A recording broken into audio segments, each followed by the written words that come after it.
All right. So today we're going to do a quick little overview of the transition of power from the Federalists to the Democratic Republicans in period four.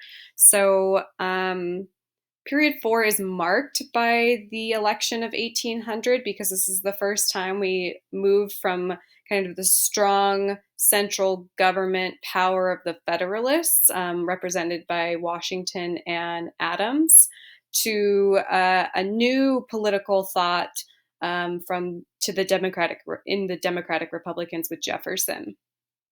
So period four is really marked by a lot of change and transition and the United States beginning. I like to kind of call this period like the teenage years, like we're really starting to develop as a country. So we're starting to move into that Ohio River Valley and setting up new territories in the United States. And this is also around the time where a lot more agriculture is booming. And grains are being used to make things like whiskey. Um, so agriculture is booming, and Washington sees an opportunity here to make some money by taxing some of this produce.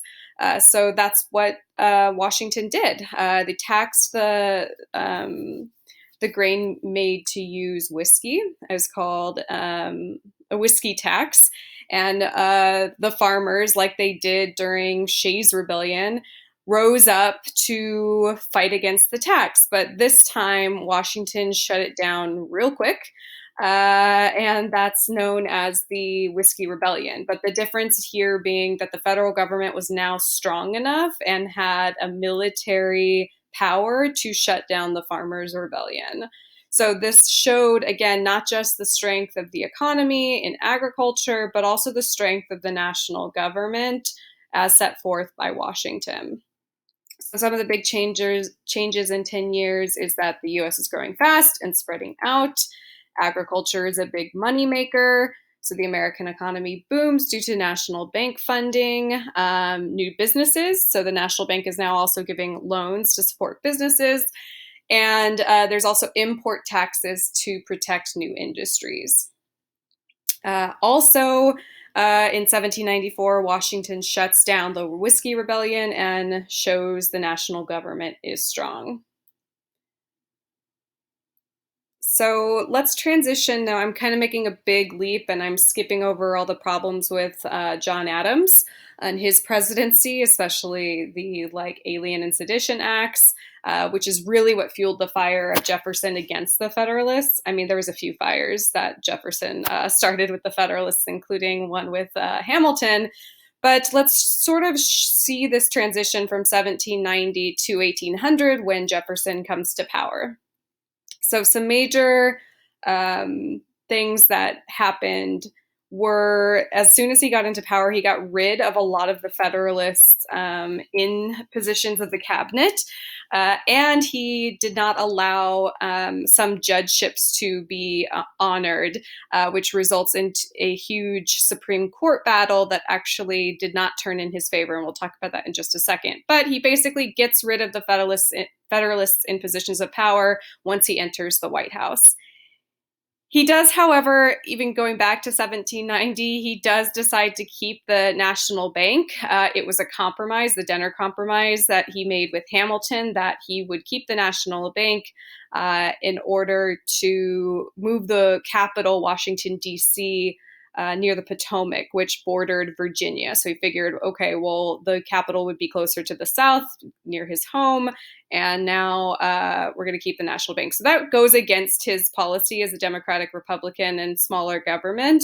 But it was also working out in a lot of ways. So he kept the National Bank. He also kept the United States out of war. He tried to remain neutral with any conflicts in foreign affairs.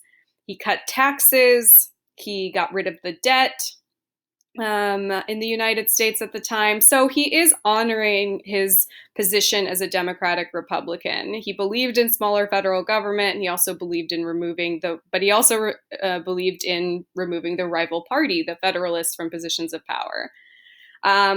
A little bit of a contradictory notion. He did go against his beliefs about the National Bank. in his dinner compromise when he was a cabinet member in Washington's cabinet of 1790. So if you want to go back and listen to the room where it happens in the Hamilton musical, it kind of explains this. But it meant that Washington, D.C. would be closer to his home in Virginia. But because he got rid of so many Federalists in positions of power, this actually struck up a Supreme Court case. So called Marbury v. Madison. This is a very quick overview. It's a little bit more detailed than this, and there's lots of YouTube videos that can give you way more details. But basically, Jefferson and Madison refused to allow Marbury to be a judge. He was a judge appointed by Adams before Adams was leaving office.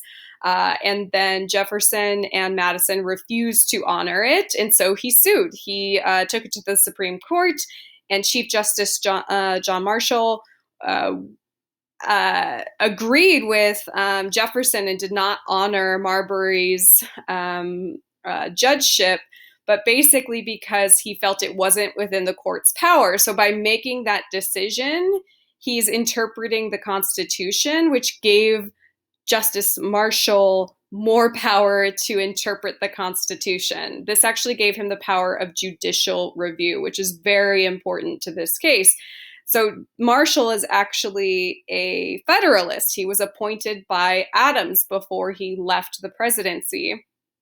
And so this actually gave Federalists and the Supreme Court way more power, which goes against the Democratic Republican beliefs of Jefferson. So this makes Jefferson super angry, so angry, because Chief Justice Marshall now gave the Supreme Court more power than Jefferson would have ever supported. Some good things that he did accomplish: he got rid of debt, he cut taxes, and mostly stayed out of foreign affairs. And in so doing, passed the Embargo Act of 1807, but that basically crippled the American economy. Look it up. Another big action by Jefferson is the Louisiana Purchase. He, after the Napoleonic Wars, buys the Louisiana Purchase from France in 1803, from Napoleon, actually. And basically allows more pioneering opportunities for Americans. But this results in the pushing out of the Indians in America, or Native Americans. And the song just does it total justice.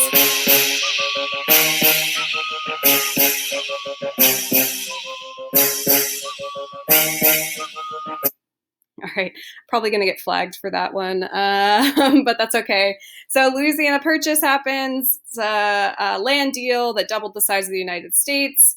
Monroe also buys Florida at this time in 1819, passes the Monroe Doctrine, which says that Europe basically claims that Europe should stay out of North America, that it's no longer up for grabs, that the United States is the main power here, and Europe stay away. The land sold by France was 826,000 square miles of land for $15 million. It's now currently 21% of our current land. During this time was a lot of nationalism, and we felt that we were superior, especially after winning the War of 1812. So there was this idea of cultural, religious, and racial supremacy, and this really breeds the idea of manifest destiny during this time. So settlers move west. They believe in manifest destiny, this idea that white culture is supreme and that Americans have a God-given right to take over all the land in the North American continent, and spread their culture, religion, and general whiteness to an uncivilized people, right? So the natives are just being pushed further and further west, and we just feel like that's our God-given right. So that's a brief overview of period, some of the major things happening in period 4 and the transition into period 4. But there are a lot of things happening in period 4 during this time. There's a lot of political shifts with the election of 1800.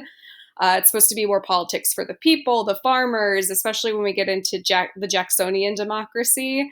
There's a lot of economic transition in this time. So industrialization is on the rise, the growth of the railroad, labor, this sectionalism about the issue of slavery is really starting to come to head between the North and the South.